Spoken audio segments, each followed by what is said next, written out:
नमस्कार साथीहरू सबैलाई सेयर मार्केट बुकमा तपाईँहरूले स्वागत छ। आज म फन्डामेन्टल्ली कसरी सेयर एनालाइज गर्ने भन्ने बारेमा म थोरै जानकारी दिन गएको छु। सर्वप्रथम त हामीहरू गुगलको भन्दा नि क्रोम ब्राउजरमा इजी हुन्छ नि, क्रोम ब्राउजरमा इजिली हामीले सर्च बारमा गएर गर्न सक्छौँ। नेप्से अल्फा भन्ने म अलरेडी सर्च गरेको छु। यहाँबाट डाइरेक्ट गएर तपाईँहरूले यहाँ fundamentally signal, technical chart, trading chart, live market watch, broker holdings, technical सिग्नलहरूको बारेमा हेर्न सक्नुहुन्छ। यसको एप्लिकेसन पनि रहेको छ। डाइरेक्ट यहाँबाट गएर पनि इन्स्टल गरेर हेर्न सक्नुहुन्छ। यो ब्राउजरमा बेला बेलामा आइराख्नुभन्दा पनि त्यसमा गयो भने सजिलो नै हुन्छ। ल अब यहाँ त नेप्से अल्फाको बारेमा हामी बुझौँ है त। सर्वप्रथम हामी यहाँ त गइसकेपछि इन्टरफेस ओपन हुन्छ। यसरी इन्टरफेस ओपन भइसकेपछि हामीहरूले यहाँ सर्वप्रथम त हामीहरूले यहाँ होम माथि येल्लो कलरको यहाँ होम लेखेको छ। होमबाट नि हेर्न सक्यो। मिडियाबाट के भइरहेछ, ट्रेडिङ सिग्नलहरू, अल्फा सिग्नलहरू, investment calendar, alpha charts, tools, educational पनि हेर्न सकिन्छ। यहाँबाट सबै किसिमको हेर्न सकिन्छ। अनि यो एकदमै सजिलो र सोचेको भन्दा पनि एकदमै तपाईँहरूले राम्रो मलाई लाग्छ। किनकि यसमा सबै कुराहरूको एकदमै सिर्फ यति मात्रै कि यसमा सेयर मार्केटको मात्रै यसमा बढाइरहेको हुन्छ। मार्केट कुन दिशामा गइरहेको छ, कसरी चलिरहेको छ भन्ने कुरा यसमा राम्ररी बताइदिइरहेको छ। यसले गर्दा हामीहरूलाई हेर्न सजिलो हुन्छ। अब हेर्नु, यहाँ हामीहरूले सेक्टर ब्याङ्किङ अब कुन हेर्न सकियो। Hydro power, micro finance, banking, finance, day bank, manufacture, hotels, others, life insurance, investment. अब हामी ब्याङ्कै हेरौँ है त। ब्याङ्क हेरेपछि अहिलेको तपाईँको 82-83को फाइनेन्सियल इयरमा तपाईँको 114.95 CR थियो भनेपछि प्रिभियस फाइनेन्सियल त्यसपछि फाइनेन्सियल 16 लाख।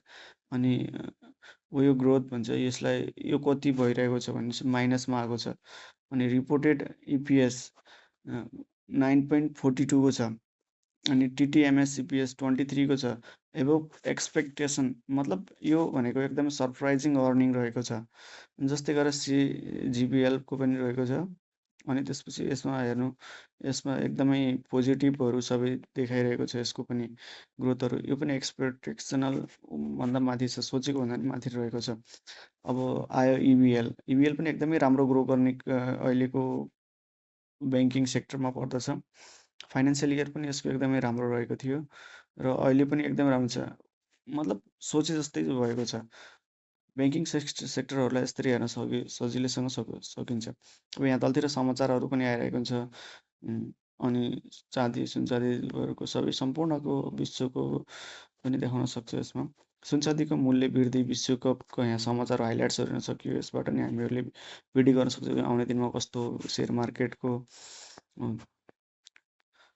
पोजिटिभ नेगेटिभ देखाउँछ भन्ने कुरा। अनि त्यसपछि यहाँ आयो अर्को इन्डेक्स, नेप्से ब्याङ्किङ, ट्रेडिङमा, होटल, टुरिज्महरूको अब कस्तो टर्नओभर आइरहेको छ। किन करेन्ट यस्तो छ भने चाहिँ 993 CR को टर्नओभर छ। गेन प्लस 0.25 छ। PB, dividend yield, MACD, RSI, SMA 200, एक्युबिक्यू हुन्छ। अनि 52 विन चेन्ज छ। मन्थली फर्स्ट मन्थ ट्रेन्डमा डाउनग्रेडमा गइरहेको छ। यसरी हामीहरूले एनालाइज गरेर हामीहरूले आफ्नो आइपिओ सिलेक्ट गर्न सक्छौँ। यो भनेको तपाईँहरूको लागि क्यान्डल स्टिकको आधार पनि चेक हेर्न सकिन्छ। यहाँ त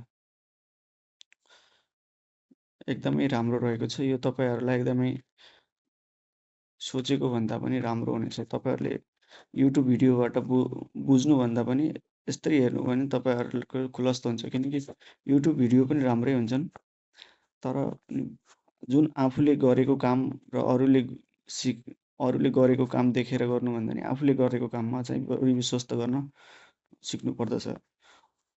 अरूले त अरूको भरमा अब सेयर किन लाग्नु भने तपाईँ नोक्सानमा पनि जान सक्छ। तपाईँ आफैले गरेको एनालाइजमा, किनकि तपाईँले नयाँ कुरा सिक्न सक्नुहुन्छ र नयाँ कुरा सिक्दाखेरि नयाँ कुराको अनुभूति हुन्छ र नयाँ कुरा सिक्यो भने अझ धेरै रोचक बढिन्छ। सेयर मार्केट भनेको यस्तो मार्केट हो नि जसमा भुक कहिले मेट्दैन।